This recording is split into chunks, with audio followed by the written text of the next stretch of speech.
Thank you very much indeed, Madam Deputy Speaker. Madam Deputy Speaker, in her opening remarks, the Shadow Minister asked what planet we're living on.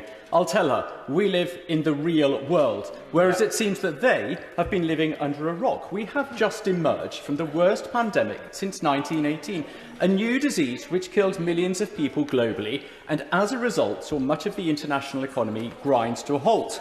That tragedy was compounded by the brutally evil ambitions of President Putin when he launched his illegal and inhumane invasion of Ukraine. Not only has his regime murdered countless innocent civilians, his actions have had a massive impact on energy prices, further adding to the cost pressures that are experienced globally.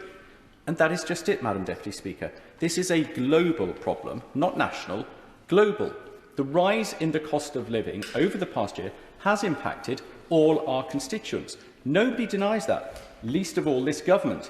It is surely the very reason that the first of the Prime Minister's priorities is to halve inflation, which will, in and of itself, bring massive benefit to everybody who is struggling with rising prices and the cost of living. As the late and much-missed Baroness Thatcher said, inflation devalues us all. And as on so many other issues, she was absolutely right.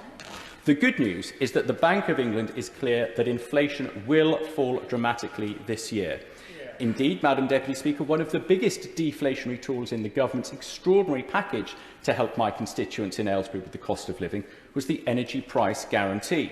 This has lowered bills for the vast majority, not just of my constituents, but the constituents of every single member in this House. And that has helped curb the inflationary spike caused by what we are seeing day in, day out in Ukraine. But it's not just support with domestic energy where this government helps my constituents. Fuel duty has been frozen for the 13th consecutive year, saving drivers some £200. Let's just contrast that with what Labour are doing for people who drive. We need look no further than the Mayor of London. He is costing my constituents money with the ill-thought-through imposition of his new ULEZ tax.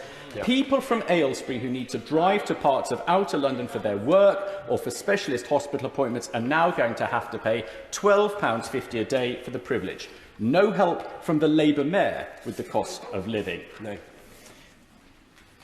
What have we done as a government? We have come up with a package of support worth £94 billion, on average £3,300 per household. As we've heard from other honourable members on this side, they have recognised that we're supporting low-income households with £900 in cost of living payments, the first of which is finding its way into constituents' bank accounts from today. In Aylesbury, more than 10,000 stand to benefit from this assistance. Now, growth and prosperity go hand in hand with improved productivity.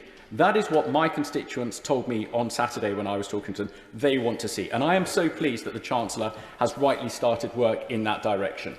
In time, I'd like to see the government reverse measures on IR35 and reconsider the VAT threshold, because I believe that will help with those ambitions. But it has to come as our economy strengthens, following the unprecedented shocks it's received in recent times.